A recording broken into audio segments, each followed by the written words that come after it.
Alright, so we have a defective cycling clutch switch, and if you see on the side, it actually has measurements.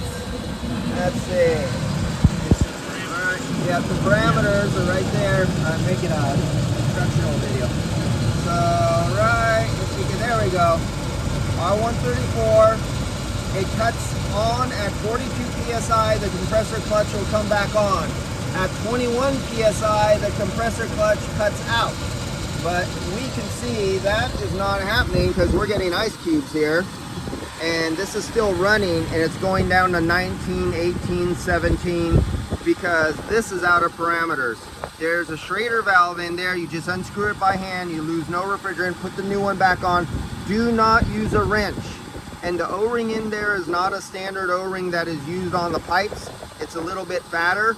If you use a standard O-ring, it'll seal at first and leak later on. The refrigerant level will go down and then it burns out the compressor.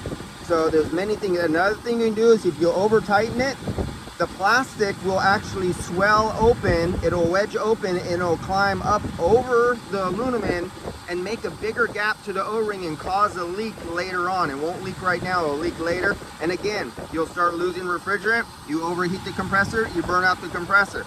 So you can make it leak by using the wrong O-ring. You can make it leak by over tightening it. And that'll take care of this problem.